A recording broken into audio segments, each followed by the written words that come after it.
Last time, when I was speaking of beauty, I just couldn't recollect one significant verse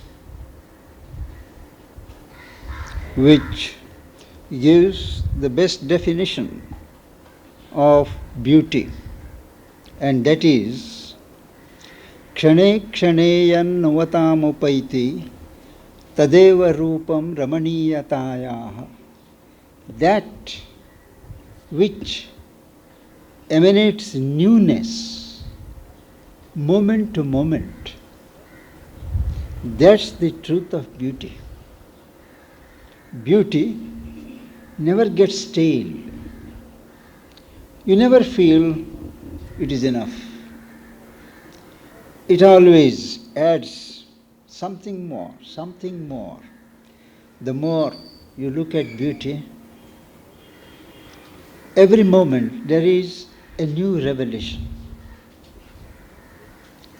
an engaging newness about it. A question has been asked, and that is, the mother has said that in the world of harmony, which is one of the highest planes in the mental domain, there are two things which are the dual essence of that world. These two are music and mathematics. We have just said that one form of harmony is proportion, a mathematical relation. The question is, what is the bridge between music and mathematics?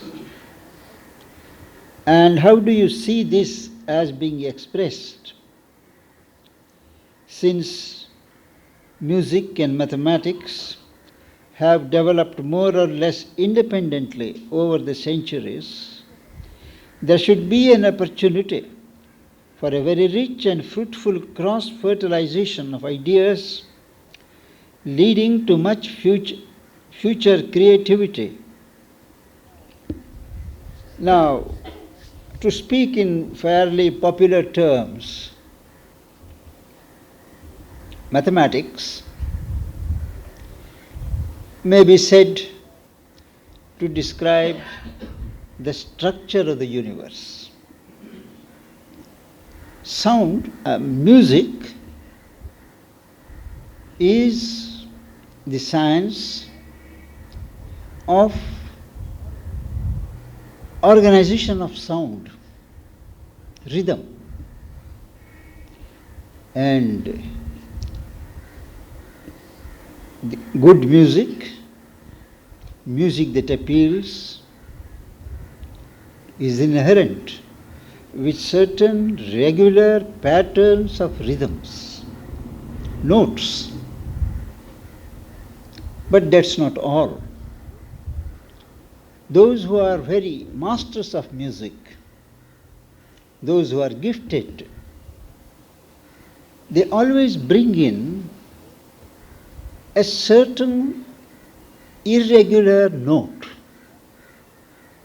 amidst a regular pattern of notes. They would unexpectedly bring in an irregular note, and that heightens the beauty, the enjoyment of that sudden incursion. Mathematics does not permit any such innovative irregularity. It is concerned with regular patterns. It builds patterns, structural patterns at whatever level,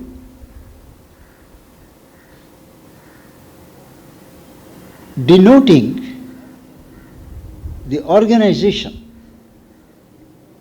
in nature, whether we are sensitive to it or not.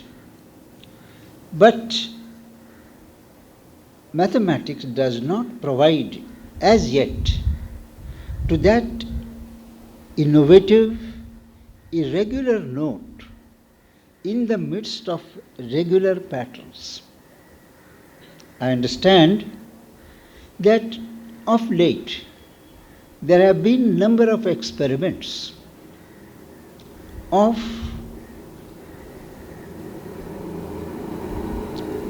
bringing out this tendency for irregularity by various changes in the size of shapes.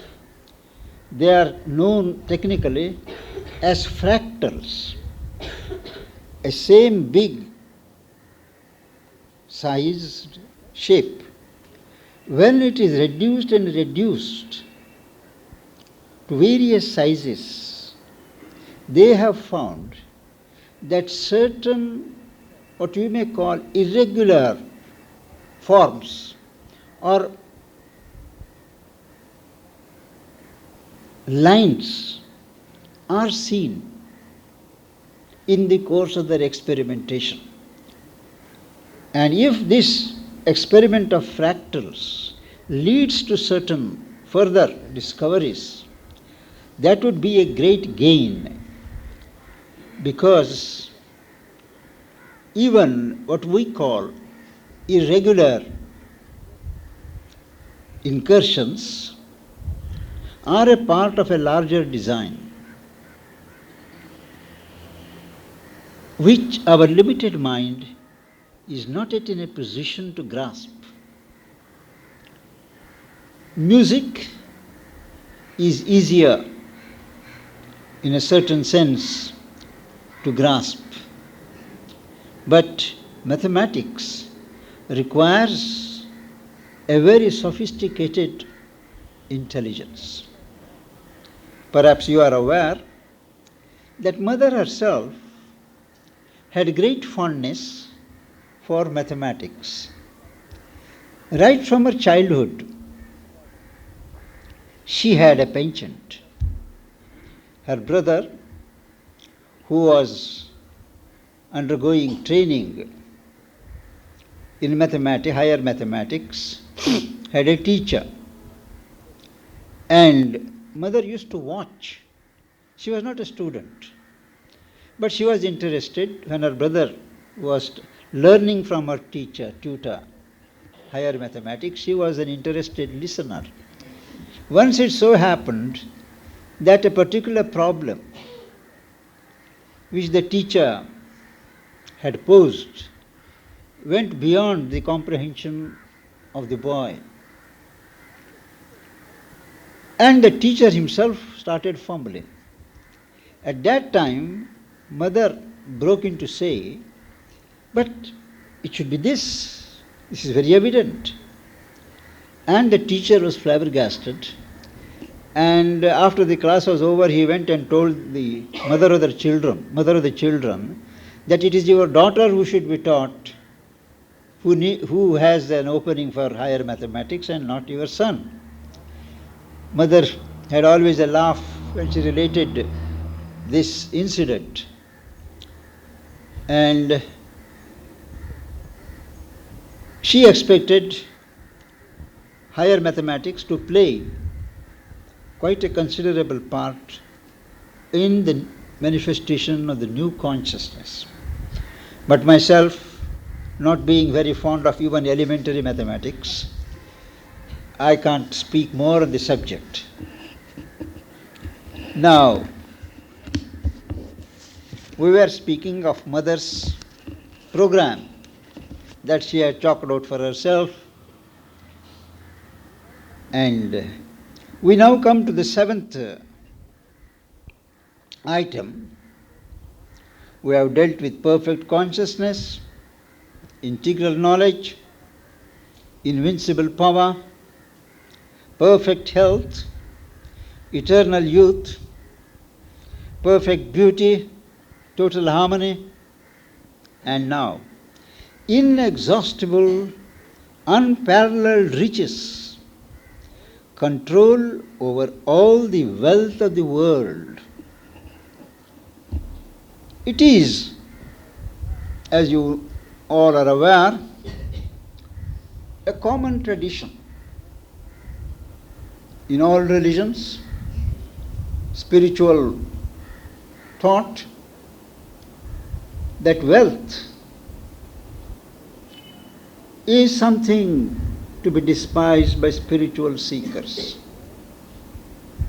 Wealth, which is of many kinds, not only money, but resources, all these, they are supposed to create attachment. You get engrossed in them and you lose sight of your main objective in life, God. So they say, have nothing to do with wealth, nothing to do with money. It is contaminated. I have even heard and felt sick when someone described to me how a saint, very renowned, widely regarded, was sitting in a hall where he was receiving hundreds of guests, devotees. Somebody brought a plateful of coins, silver coins, gold coins, all mixed together, and brought it and kept it at his feet, as is the usual tradition, Indian tradition. He wouldn't give it in the hands, but he kept it at the feet. And the Guru, he just kicked it with a laugh, wanting people to know that for him money had no meaning. Samaloshtashma kanchana. Stone and gold have equal value. And he expressed his disdain for wealth, for money. Obviously, dutiful devotees applauded the action. But it left a very bitter taste in my mouth, because I have been brought up in a different tradition. I have known Sri Aurobindo's attitude to money. Sri Aurobindo says in that famous book in the Mother, that money is a power of God. It is something to be cherished, treasured, and made right use of. Because of a wrong attitude in the mind of man towards money, money has passed into the hands of the hostile forces, into the hands of the asura. And those who control money power today, are mostly those who are under the influence or the control of the asuric forces. It is incumbent upon every seeker of God to work for and reclaim the force of wealth for the divine, to whom it originally belongs. So he was very particular, always, of keeping track of the monies that came to him, how they were spent. He would note. Not that he had any attachment to a personal position. As you are aware, when he was in Baroda as a principal of a college, there was a big tray like this, and it used to be kept in the center of the drawing room. And whatever money he brought from the office on the first or second, on the beginning of the month, he would pour there. And he would not bother. He would go on reading his books, attending to things. And anybody who needed money for household expenses, whether it was the cook I think he was not married at that time, or I think at any rate she was not there. His sister, anyone, they could help themselves. And he had implicit faith that he regarded it as God's possession. And God would take care of it. He did not look upon himself as the owner of that money. And that attitude of a trustee, of an instrument of God, that was always there. He valued money, not for sake of money as such, but because it represents a force of manifestation of the glory of God. I have known mother once. It was on the 6th of January, the day of Epiphany, of new birth. She was sitting giving blessings downstairs near the staircase, and from somewhere a party arrived, and each one took out some coin, a rupee. At that time rupees were in silver coins. They brought out and poured all those coins there. She took it as a very symbolic arrival of wealth for the divine use. She marked it, she noted it. And she had a great respect for money, rupee, the whatever currency, the money. I have known, but she always regarded the attitude behind it. The attitude that accompanied a particular coin or a currency note that was given to her. She would sense it.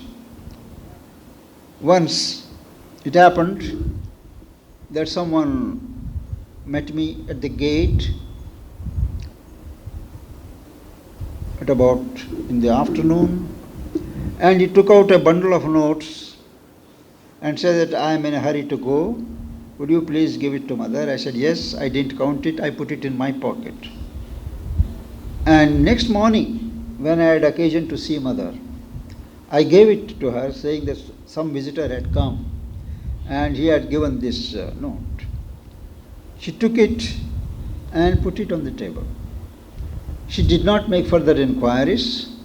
There was no change in her expression. And I was a bit intrigued. Why such a big bundle of notes? And mother doesn't show any reaction of appreciation or pleasure. There was another occasion when some poor man from Karnataka, he had sent a pot, a brass or a copper pot, with a slight hole in the top where you put coins. So he had been putting, I believe, quarter of an anna or 1 anna every day for mother in that pot. And when it became full, he sent it here. A very poor man. He does not know English. He couldn't come here whenever he wanted. But when it was given to mother, she was so beaming. She looked to people this way and that way and called them and explained to them how. She held it in both hands. And she was telling how so and so, such a devotee, somebody from there has sent it. And then I believe it was handed over to Champaklal. I noted how much time she spent, because the consciousness that accompanied that dedication, that consecration of that money from that poor man, it mattered much to her. There were functions when number of people would offer monies and they would be all piled up, and when she went back to her room, the envelopes would be opened by certain assistants and handed over to her. which person, and she would be told so much money. Then she would take in her hands, and on that little table in front of her, she would arrange the currency notes, 100, at that time there were no 50 rupee notes, 10, 5, 1, like that. Each one she would arrange coins, and then she would pin them and clip them and make them good, neat heaps, count total, and then hand them over to the manager or the cashier. Everyone would feel, why is she wasting so much time when so many are waiting, so much work is waiting for her attention? Anybody could do it. When this unexpressed question came in her atmosphere, she said, that is her way of respecting the money, the wealth, respecting Mahalakshmi. She treated with great tenderness, attended to every detail. That is the attitude and the way in which Mother and Sri Aurobindo handled money. They were never attached to money. They had no personal interest in money as such, because they had no needs. But as on principle, they attached value as a force for manifestation, a force for creation. She never approved of lending money for interest. A good friend of mine, he had brought some money, quite a substantial sum, from Africa. So he spent money liberally for many things, and then he said, I have got so much left. Perhaps if I give it on interest, we'll get a lot of money, which can again be used for the ashram. But when I spoke to Mother, she declined. She said, I'm opposed on principle to create more money out of money. Money should be used for increased production. It should always be in circulation and not used to increase by way of interest. That was another attitude. One day I asked, what is the attitude of a sadhak? What should be the attitude to money? Because we hear that, because she herself had said, wealth flows towards him who is liberal. Liberal in spending, generous. To him wealth flows. In another place she said that Lakshmi cherishes him who conserves wealth, who guards wealth, who takes care of wealth. I was a bit confused. What's the attitude? But her answer was very revealing. She said, when you receive money, you must have the consciousness of conservation. Don't leave a pile. Conserve what comes. Cherish it. Keep it carefully. That is, must be very particular to encourage and practice the attitude of conservation. But when you spend, she said, you have to be generous, you have to be liberal. So, on two levels, two attitudes for money. Conservation when you receive, but when you spend, very liberal. That is exactly what she was. She would always, whether it was mother or Sri Aurobindo, she would always see and ask, where is this foreignness? It shows in the accounts here. But when she spent largely. She wouldn't go into details. A particular purpose, yes, here is the money that has come, you take it. You may say it was reckless, but there it was. So money plays an important part in spiritual discipline of this persuasion. We do not reject the world. We do not treat the world as something false and wealth as a snare, but the world is a creation of God, a manifestation of God, and money is a power for organizing this manifestation, for creation of new wealth, and it has to be welcomed, but without attachment. Very difficult to have the attitude of the Gita, a sense of equality, no special elation when it comes, no regret when it goes. But from experience, we all know that money has a taint. It is very difficult to escape its stamp of being attached to it. A very rich man, a wealthy man can afford, even when some lakhs of rupees go, he remains unmoved. But for a person who has moderate means, when the bulk of his wealth is taken away or robbed, it is very difficult to keep that attitude of equanimity. So also, that's another matter, and that is, one has to cultivate.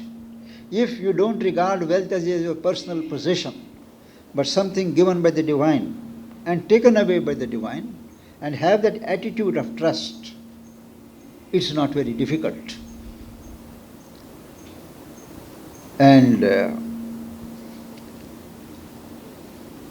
on the question of offering, surrendering wealth to the mother, she made an interesting remark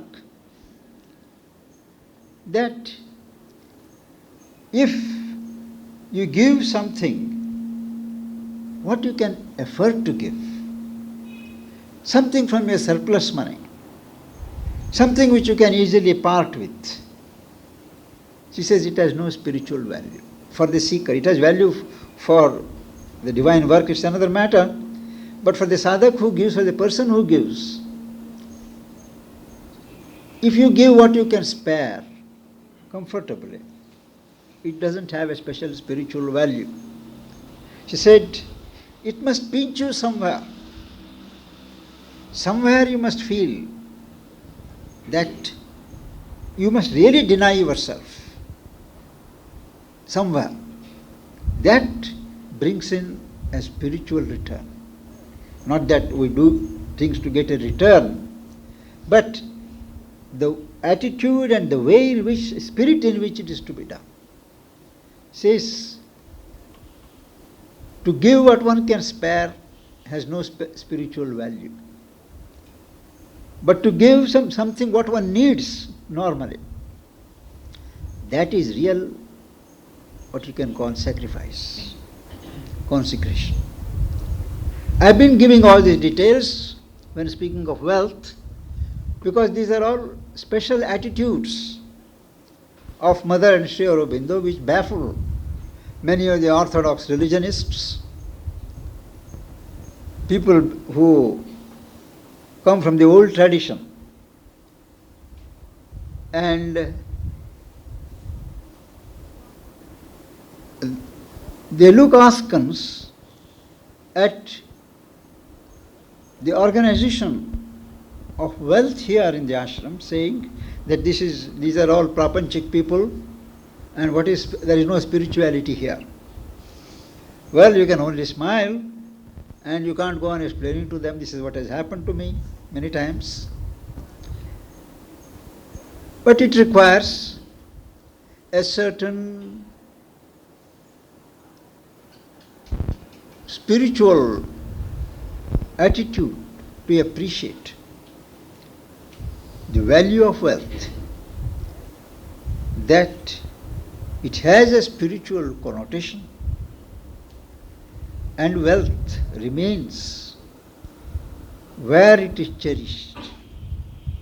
It was an important principle with mother, that where money is wasted, it hesitates to come. Once it said that she has seen money coming up to the gate of the ashram, but then receding, because she said there is so much of waste here, avoidable waste, reckless waste. And where there is waste, the wealth power, Lakshmi hesitates to come. We may not realize it when we waste things. So these are certain truths which individuals have to ingrain in their approach and attitude to wealth. That is why she says, inexhaustible riches, control over all the wealth of this world, control over wealth of the world. That is another topic which a very interesting one, which we shall take up next Sunday.